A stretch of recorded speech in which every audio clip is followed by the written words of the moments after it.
सुनहरा हिंदुस्तान में आपका खैर मकदम। नाज़रीन, हावड़ा के टिकियापाड़ा में कायम Sir Syed Ahmad high school एक ऐसा तालीमी मरकज है जहां कौम के नौनिहालों को अंग्रेजी, उर्दू व निसाबी तालीमात के साथ साथ दीनी तालीमात भी दी जाती हैं।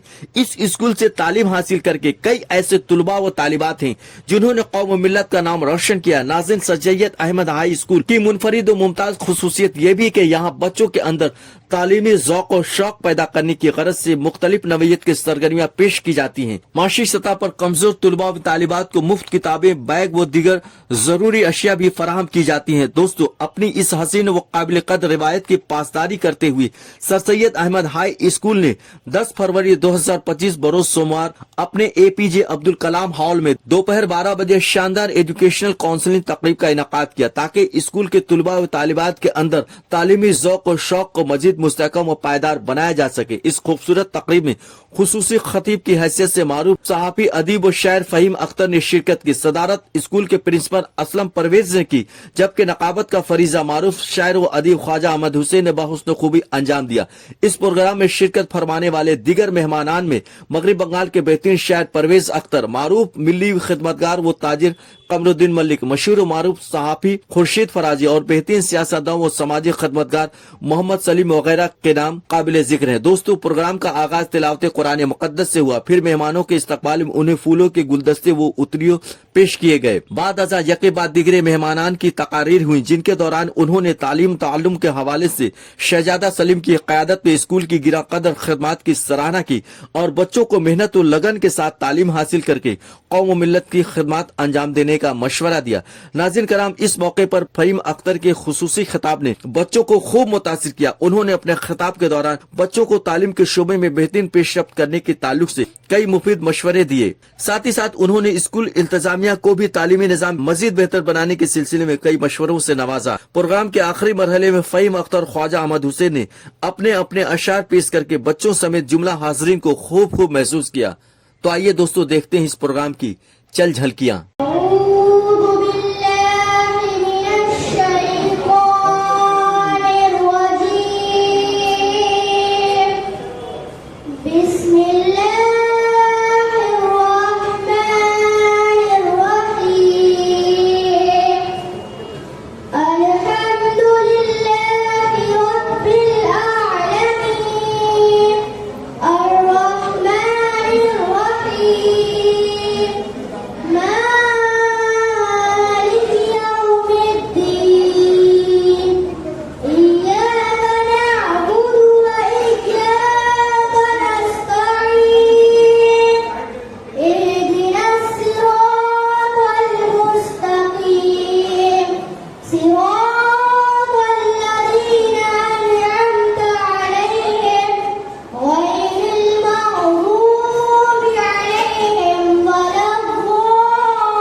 पेश कर रहे हैं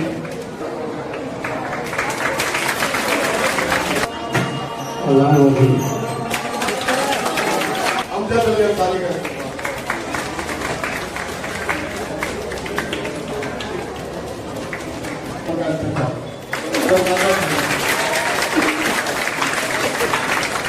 चले गए, लेकिन ये गाड़ी अभी तक सलामत हो।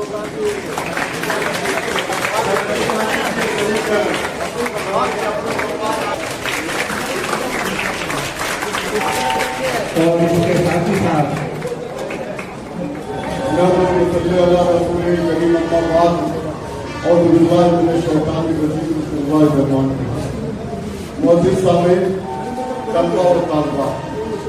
आज सर सैयद हाई स्कूल में हम एक ऐसी तकरीब का इनेकाद किए कसीरुल जहाद शख्सियत के वाले बैनुल-अक़वामी शोहरत याफ्ता माहिर तालीम फिलहाल लंदन में मुकीम जनाब फहीम अख्तर साहब का इस्तकबाल करने के लिए शहजादा सलीम साहब ने मुझसे रब्ता किया और मुझे बेहद खुशी है कि वो रास्ता वो सिलसिला कायम करने में मैं उनके साथ रहा और उन्होंने खलूस इस दावत को कबूल किया। और आज आपके दरमियान जनाब फहीम अख्तर साहब यहाँ मौजूद हैं। बच्चे जोरदार तालियों से इनका इस्तेमाल करें। मैं बच्चों को कुछ 2-3 बात कहना चाहूँगा। मेरे बच्चे ज़्यादा खामोशी में सुन जाओ, ज़्यादा नहीं, 2 से 3 बात। जिंदगी का सबसे आपके लिए सबसे इम्पोर्टेंट चीज़ जो है वो है वो वक्त समझते हो। हम लोग जो नमाज होता है वक्त पे होता है ना, इस्लाम में वक्त बहुत ही इम्पोर्टेंट चीज़ है। वक्त को जो पहचान लिया और वक्त को जो पकड़ लिया वही इंसान तरक्की कर रहा है। अगर आप जो काम अभी किया है वो सिर्फ क्या है वक्त। अगर आप वक्त को पकड़ लेते हैं, वक्त को संभाल लेते हैं, एक तो वक्त का समझिए कि आप तो वक्त जाया नहीं, वक्त खुद की। दूसरा ये है कि आप जब पढ़ रहे हैं 8-9 से आपको सोचना है कि आपको आगे क्या करना है। अभी आप सोचेंगे जैसे में तो हमारे काफी जाते हैं कि बस स्टैंड में गए और आप किसी बात से चढ़े, लेकिन आपको मालूम है कि आपको जाना क्या, आपको करना क्या। वो आप जब सोचेंगे वो इसी वक्त सोचेंगे कि आपको करना क्या। तब आप जैसे आप पहले होता था ना डॉक्टर होता था, अभी ऐसा नहीं है। हर एक स्पेशलिस्ट डॉक्टर होता है, हार्ट का अलग है, ब्रेन का अलग है, हड्डी का अलग है। तो आपको ये सोचना कि आपको करना क्या, तब आप उस पर चलेंगे। अस्सलाम वालेकुम। Sir Syed Ahmad high school के प्रिंसिपल सलीम साहब और मुंतजरीन, मैं सबको मुबारकबाद देता हूँ कि जब स्कूल में आ रहा था तो पूरे स्कूल का एक जायजा लिया और जो इंफ्रास्ट्रक्चर देखा तो हैरत अंगेज खुशी हुई कि इतना अच्छा स्कूल, इतना स्पेस है और इस तरीके के साथ जो है क्लासेस वगैरह को तैयार किया गया है और बच्चों का एक हुजूम है हर क्लास में। तो देखकर बड़ी खुशी हुई कि इन लोगों ने जो इब्तदाई मुआरका जो पहला या दूसरा मरहला उसको इन लोगों ने सर कर दिया और इसके बाद जो कुछ मराहल है उस पर तैयारी हो रही है। इंशाल्लाह आने वाला वक्त जो है इन्हें और भी जो है नई कामयाबियों से हमदरार करेगा।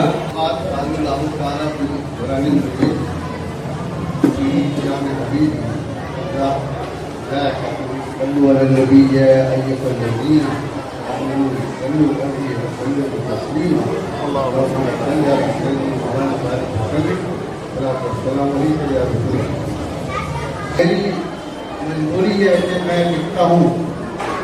खाला साहब ने कहा कि एहसान मशीन को कोई 13 बरस से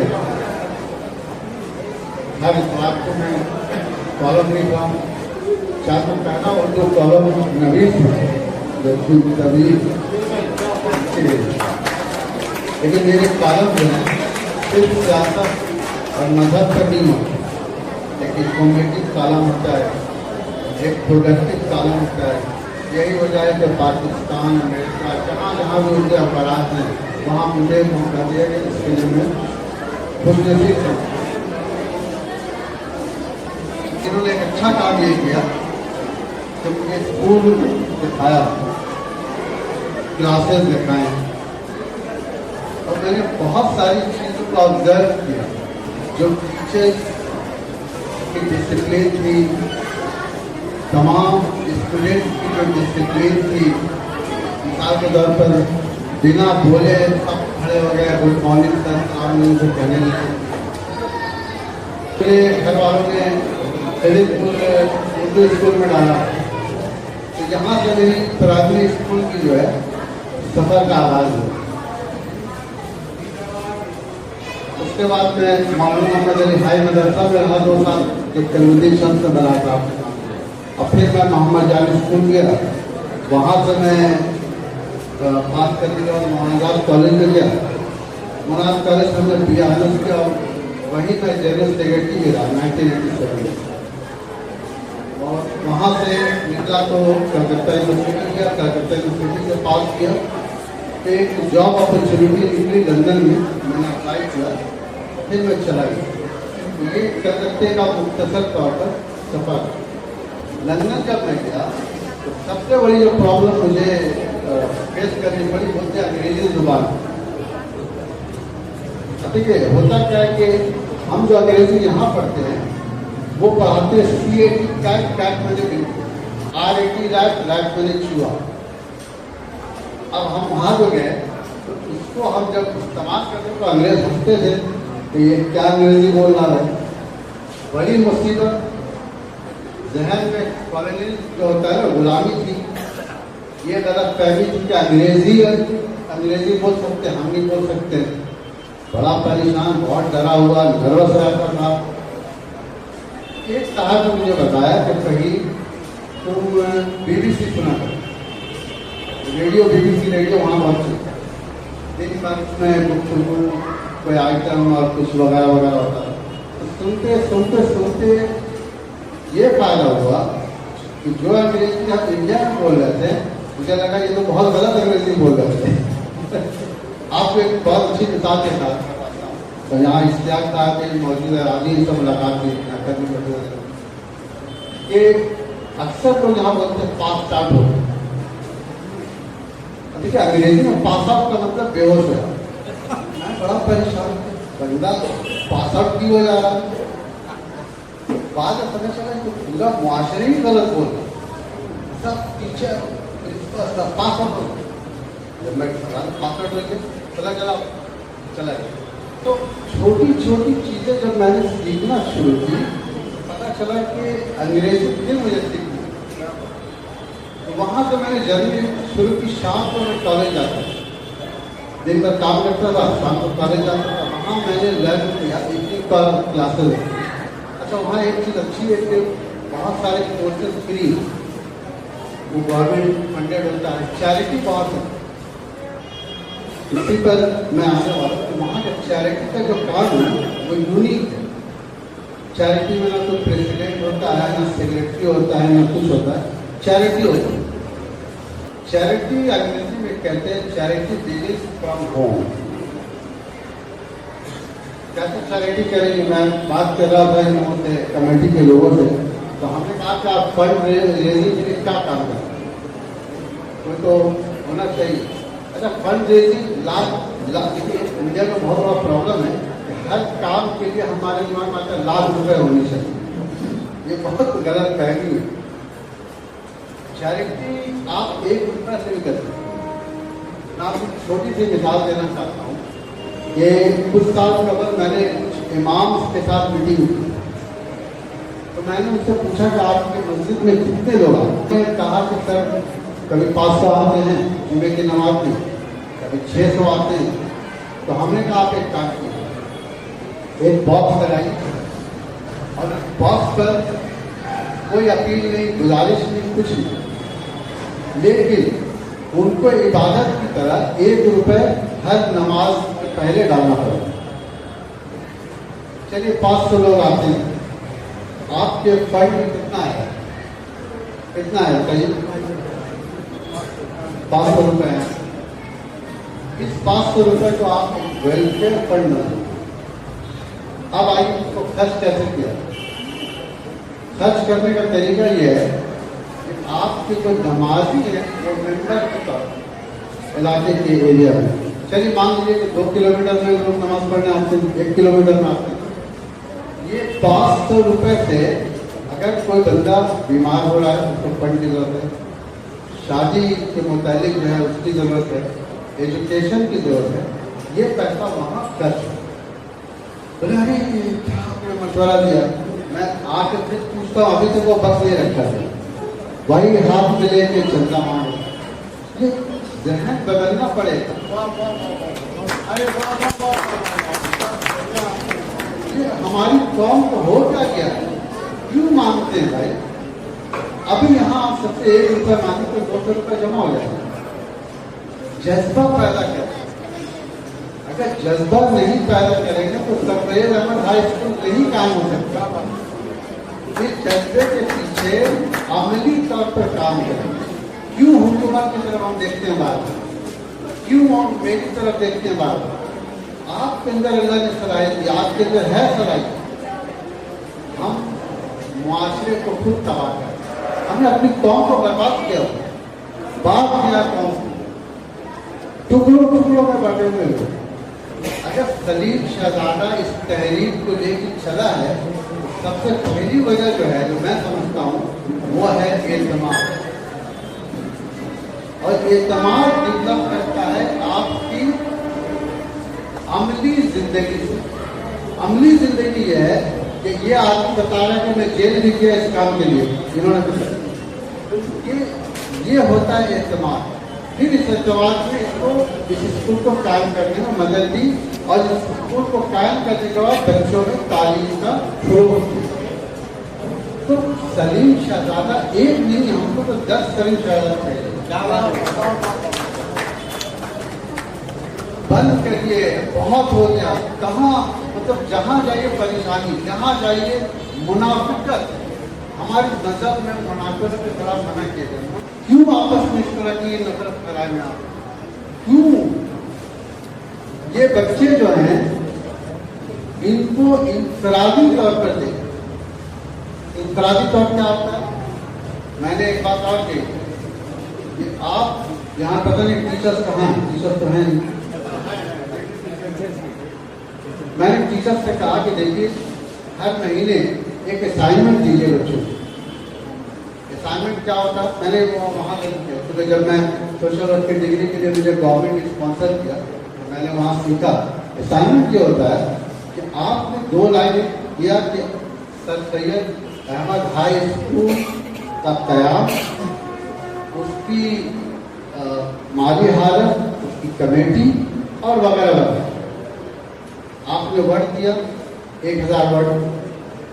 आप कहिए हर बच्चे से कि 1000 वर्ड पे उसको लिख के लाओ। 2 दिन का टाइम दीजिए।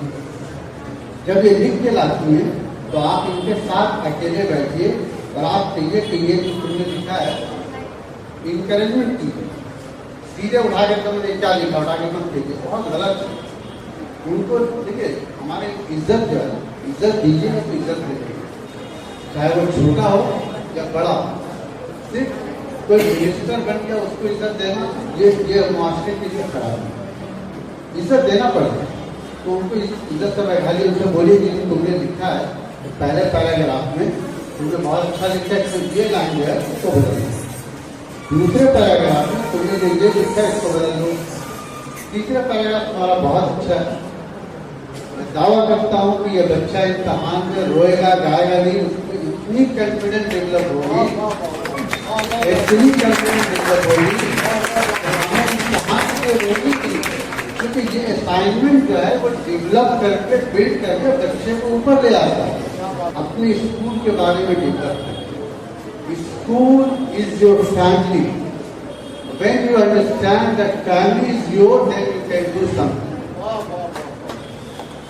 अगर आप स्कूल को अपना खानदान नहीं समझते, हमने एक सोसाइटी बनाई है, यहाँ परिवार साहब बैठे, हम हमेशा ये बात कहते हैं कि देखो ये खानदान है, इसमें दुख सुख सब शेयर करो, और शेयर करने के बाद अपनी बातों को बताओ, ताकि लगे कि जो फैमिली है। इसीलिए हमारी कमेटी 21 लोगों की कमेटी, 21 क्यों बनी? 21 5 थी, 6 थी, 8 थी, 10 थी, 12 थी, आज 21 लोगों की।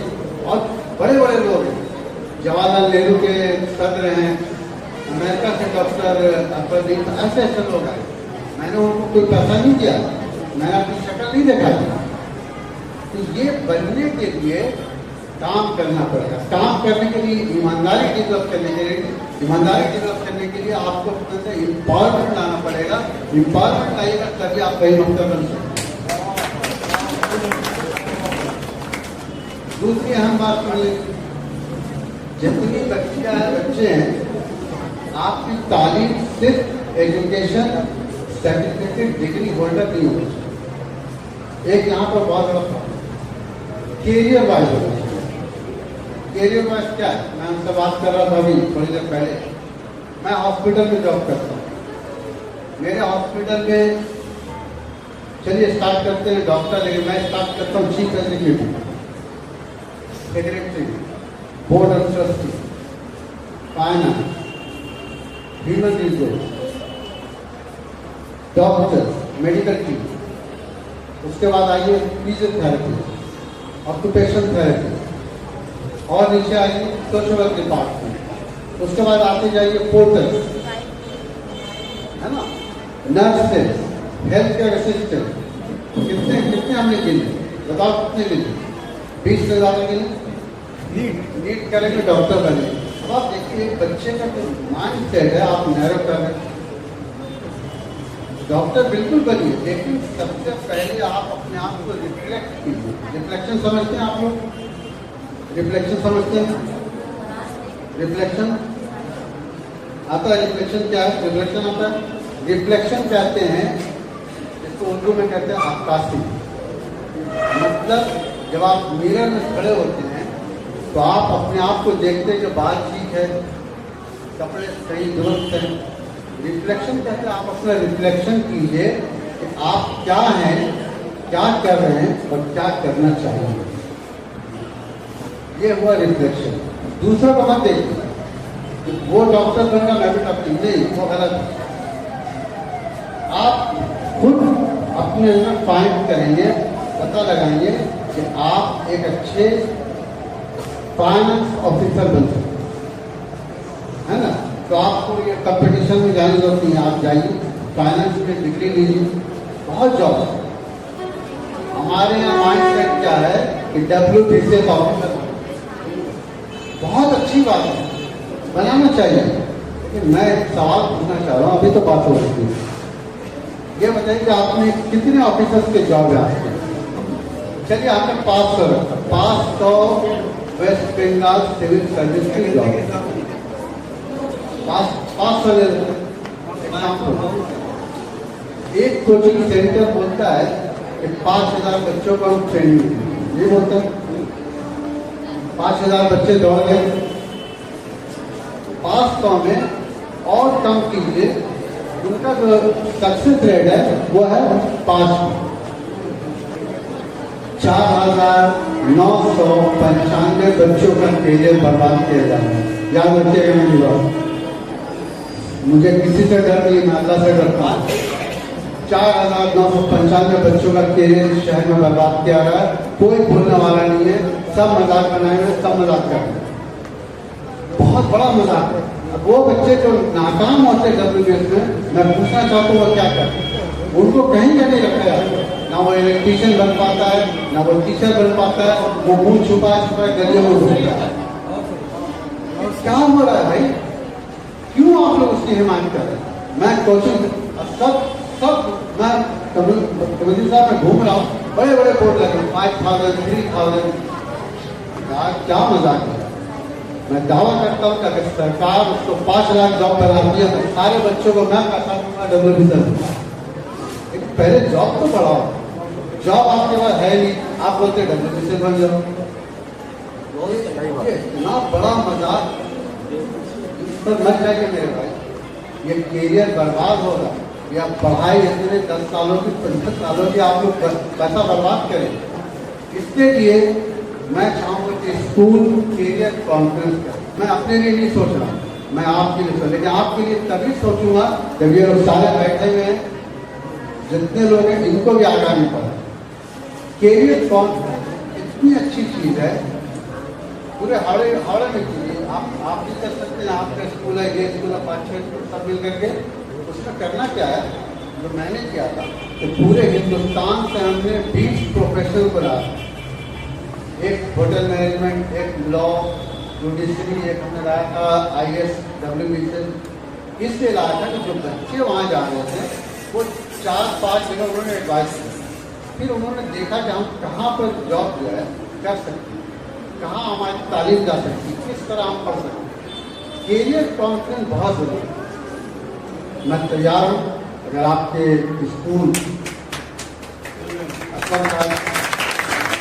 मुझे 2 चीज़ चाहिए। एक चाहिए जगह, जैसे हॉल टाइप का है, बहुत बड़ा मैदान नीचे, और दूसरा चाहिए हम छोटे छोटे डेस्क और चेयर लगा देंगे, और बाकी लोगों को मैं ले आता हूँ, उसकी भी जिम्मेदारी मेरी होगी। और आप ऐलान कीजिए जितने हावड़ा के लोग हैं वो आए, स्टूडेंट तो शामिल हो। शामिल होने के बाद करियर कॉन्फ्रेंस है ही नहीं।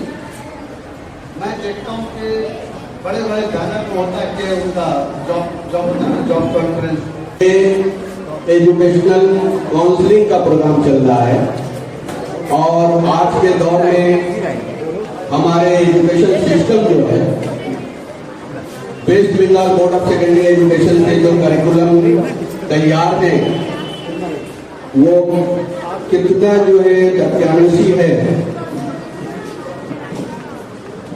कि कहना मुश्किल है। और हम लोग जब इंटरनेशनल लेवल पर बात करें, इंटरनेशनल लेवल के बच्चों के साथ कंपटीशन करें तो हम लोग खुद को बौना पाते हैं और एक दायरे में महदूद पाते हैं। ये हमारे बच्चे फहीम साहब फरमा रहे थे इंटरनेशनल बैकलॉरेट ऑफ स्कूल के बारे में कि बच्चों को जहां पर क्लास 1 से लेके 8 तक की तालीम दी जाती है ये इंटरनेशनल बैकलॉरेट ऑफ स्कूल में आता है। इसमें बच्चों को असाइनमेंट दे दिया जाता है। चीन में ये सिस्टम है गाइड, बच्चों को जो है असाइनमेंट दे दिया जाता है और उनको गाइडलाइन दिया जाता है ताकि उनके पोशीदा जो है खूबियां उभर कर आए। तो इस तरफ इशारा इन्होंने किया है कि इस पे काम करने की जरूरत है। दूसरी बात कि कॉम्पिटिटिव एग्जाम के हवाले से भी एक बात इन्होंने कही कि भाई हमारे बच्चे जब ग्रेजुएट हो जाते हैं तो उनका सफर बड़े शान के साथ जो है कहते हैं कि हम WBCS क्या एग्जाम की तैयारी कर रहे हैं लेकिन उनका खात्मा जो होता है वो नाउमीदी पे होता है। तो उसके लिए हम जिम्मेदार हैं इसलिए कि हम उसको वैसा माहौल नहीं दे पाते। तो अगर इस नहज पे हम लोग देखें कि हम कैसे अपने बच्चों को तैयार करें, अभी सॉफ्टवेयर के बाद AI अभी अमेरिका को अपने आप को इसमें फख्र महसूस कर रहा था। चीन ने जो है डीप सीक का लाकर तमाम जो है धराशायी कर दिया अमेरिका को कि डीप सीक जो है उससे बेहतर जो है सॉफ्टवेयर आ गया है जो AI का काम कर रहा है, चैट GPT का काम कर रहा है। तो हम अपने बच्चे को जब ये तालीम, साइंस की तालीम, टेक्नोलॉजी की तालीम, कंप्यूटर की तालीम को नहीं देंगे तो हम हमेशा पीछे रहेंगे। आज का ये प्रोग्राम जो इज्जत फहीम साहब के इलाज में था और तलबा के कैरियर काउंसलिंग के नुक्ते नज़र को ध्यान में रखकर किया गया था। वाकई तमाम मुकर्ररीन ने एक एक पॉइंट से एक नुक्ते पे जो वजाहत पेश की। हमें उम्मीद है कि हमारे स्टूडेंट्स को, हमारे बच्चों को इनमें से अपने अपने हिस्से का दाना, अपने अपने हिस्से का मशवरा उनको मिलेगा, उनके मुस्तक़बिल में काम आएगा और यकीनन जब इन मशवरों पर अमल करेंगे तो वो कामयाबी के तमाम मनाजिर आहिस्ता आहिस्ता तय करते जाएंगे। नहायत ही वो मुस्तैदी के साथ और मुसलसल जिद्दोजहद से उन्हें आगे बढ़ना होगा। उनकी और तमाम पेशरों मुकर्ररों की तजावीज़ हमें बहुत सुनी और तमाम तजावीज़ हमें बहुत पसंद आए और ऐसा लगता है कि ये काबिल अमल भी है। इन तमाम तजावीज़ को यके बाद दिखने हस्ब मौका हम आजमाने की कोशिश करेंगे ताकि हमारे स्कूल का परफॉर्मेंस और बेहतर से बेहतर हो सके। शराब सहमा हुआ था मगर वो जलता रहा। शराब सहमा हुआ था मगर वो जलता रहा। हवा का देख के तेवर जगह बदलता। सहमा हुआ था मगर वो जलता रहा। हवा का देख के तेवर जगह बदलता रहा। शेर देखिए, उसे न दश्त की दहशत न डर यजीज का, उसे न दश्त की दहशत न डर यजीदों का, जो प्यास दिल में बसाए हमेशा चलता रहा। प्यास दिल में बसाए हमेशा चलता रहा। मस्ते का शेर है कि लगाई आग मेरे दिल में जब से उसने, लगाई आग मेरे दिल में जब से उसने, धुआं धुआं हुआ मंजर जलता। ये इश्क इश्क ये क्यों अज़ाब है या रब, इश्क ये क्यों अज़ाब है या रब, इसका कोई जवाब है या रब। इश्क ये क्यों अज़ाब है या रब, इसका कोई जवाब है या रब। मुझसे वाइस ये कहता है दुनिया, मुझसे वाइस ये कहता है दुनिया, एक अधूरा सा काम है या रब, एक अधूरा सा काम है या रब, इसका कोई जवाब है या रब। वो जो तेरी कभी नहीं सुनता, वो जो तेरी कभी नहीं सुनता, वही क्यों कामयाब है। स्कूल की एक लंबी दास्तान है और तारीखी दास्तान है टिकियापाड़ा की सैनिक, जिसे मैं जब जवानी के अयाम में था तो पूरा उर्दू हिंदी बेल्ट जिस पार्टी से मैं मुंसलिक था उसका नाम कांग्रेस इंडियन नेशनल कांग्रेस। उस जमाने में ये पार्टी जद्दोजहद कर रही थी, तो हम लोगों ने भी देखा था कि यहाँ बहुत बड़ी एक जमीन है, और अक्सर ये देखा गया कि हमारी आबादी से बाहर जो जमीनें, वहाँ पे खेल का मैदान होता है, सरकार को कोई ऑब्जेक्शन नहीं, पार्टी ऑफिस बन जाता है, सरकार आंख मूंद के बैठी रहती है, और बहुत सारा गांव जमीन पे कब्जा करके होता है। बहुत सारे इवेंट, बहुत तरह के स्पोर्ट्स और बहुत तरह के कारोबार वहाँ हॉकर्स बैठे आते हैं, लेकिन हमारे मोहल्ले में इतनी बड़ी जमीन है। उस जमाने में हम लोगों ने एक नारा लगाया था कि जो जमीन सरकारी है वो जमीन हमारी, और ये स्लोगन काम आया। और एक दोस्त आजाद चाहे जिस पार्टी से भी वो ताल्लुक रखते थे, करे पड़ता उनकी हम लोगों की हिम्मत, इससे इनकार नहीं किया था। और अल्लाह का लाख लाख शुक्र है कि ये जमीन हम लोगों ने हासिल करके, उस जमाने में जो हिंदी उर्दू मीडियम में जो है उर्दू हिंदी मदाबाद से लेकर शहर तक हम लोग मिलकर जद्दोजहद करते हैं। और उस उम्र में भी हर इलाके में अपने नौजवानों की एक टीम तैयार सबों की मदद से, और दो ऐसे साथी जो शागिर्द भी आप कह सकते हैं, उन दोनों को देखकर मैं गदगद हो जाता। एक का नाम शहजादा सलीम, दूसरा रियाज अहमद खुशबू से। ये दोनों कामयाब शागिर्द कहिए, दोस्त जुमा शागिर्द कहिए, जो भी कहिए, मैं ज़्यादा देर हाय होना नहीं चाहता हूँ। बच्चों से मेरी ये दरखास्त, क्या कौम का नाम रोशन कीजिए। बहन साहब पूरी तफसील से आपसे गुफ्तगू करूँ, मैं सिर्फ यही कह के अपनी बातों को यहाँ समेट रहा हूँ। दामन की दर्जियाँ भी है और दिल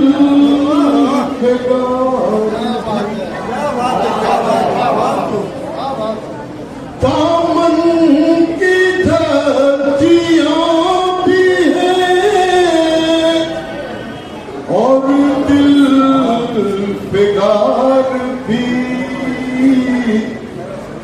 देखा है मैंने आपका गुस्सा भी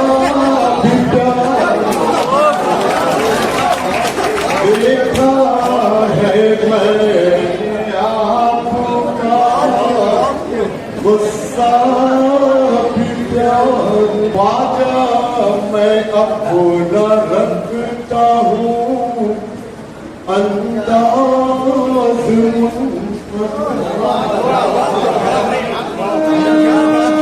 ख्वाजा मैं अपना रखता हूँ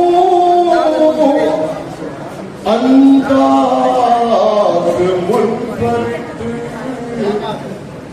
लोगों में सरबुलंद भी हूँ और